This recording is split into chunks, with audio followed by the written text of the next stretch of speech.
cervical here. I told this to one of my young patients, and she got so scared. It's like, yeah, this is just plastic. It's not an actual cadaver, okay, people? All right, so this is your spine. This is literally the highway of life. Everything about you has to go from the brain, through the spine, through these nerves to the rest of the body. So if your spine is twisted and crooked, there's absolutely no way you can be healthy. That's period. There's no discussing that. If your nervous system's not working properly, you can't be healthy. All right, so again, there are a couple curves that you should have. When you talk about the cervical curve, the neck curve should be about 20 to 40 degrees. The thoracic curve should be about 20 to 40 degrees. And that curve in the lumbar should be 40 to 60 degrees. This is important because once you start losing your curve, biomechanically everything shifts, then there's not normal flow in the body.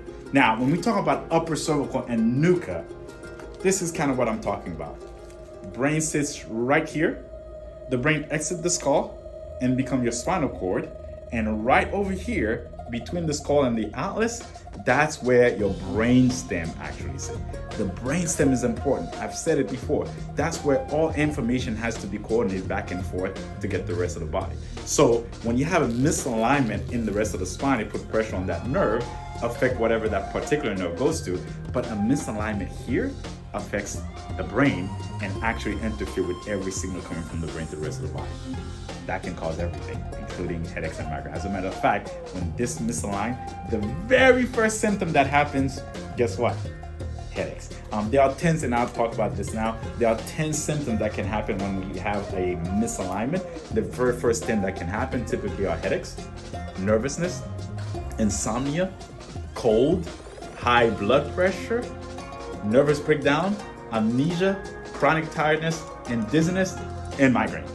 These are the 10 things that can happen. So if you suffer from any of those things that I just mentioned, get your atlas checked ASAP. Get it checked, because those 10 things are the number one things that happen when you have a misalignment. And 2 of them that we talked about already, headaches and migraines, happen right here.